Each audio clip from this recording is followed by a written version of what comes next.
కొట్టే కారం రంగు రుచి ఆచి కారం పొడి. తిరుమల శ్రీవారిని మాజీ మంత్రి కారమూరి వెంకట నాగేశ్వరరావు, మాజీ ఎమ్మెల్యే పెద్దారెడ్డి, మాజీ ఎంపీ గోరంట్ల మాధవ్, తెలంగాణ ఎమ్మెల్యే తలసాని శ్రీనివాస్ యాదవ్, నటుడు తనికెళ్ల భరణి కుటుంబ సమేతంగా వేరువేరుగా దర్శించి మొక్కులు చెల్లించుకున్నారు. వీరికి ఆలయ అధికారులు స్వాగతం పలికి ప్రత్యేక దర్శనం కల్పించారు. అనంతరం రంగనాయక మండపంలో వేద అర్చకులు వేద ఆశీర్వచనం చేసి పట్టు వస్త్రంతో సత్కరించి తీర్థ ప్రసాదాలను అందించారు.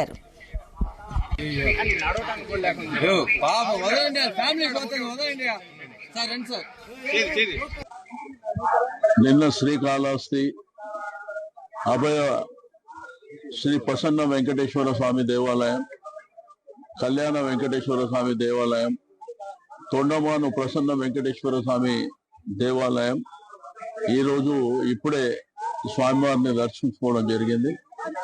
తెలుగు ప్రజలు, తెలుగు రాష్ట్రాలు, యావత్ దేశంలో ఉన్నటువంటి ప్రతి ఒక్కరూ సంతోషంగా ఆయురారోగ్యాలతోని నూతన సంవత్సరం సంతోషంగా ఉండాలి కుటుంబాలతో.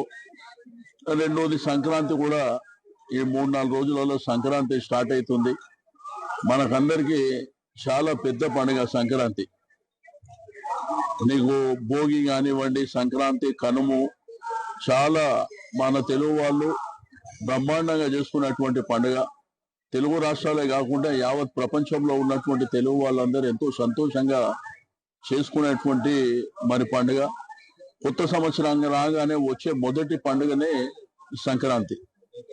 మరి అందరూ కూడా సంతోషంగా ఉండాలని చెప్పి నేను ఆ భగవంతుని ప్రార్థిస్తూ స్వామివారి దర్శనం కూడా చాలా బ్రహ్మాండంగా జరిగింది. కొట్టే కారం రంగు రుచి ఆచి కారం పొడి.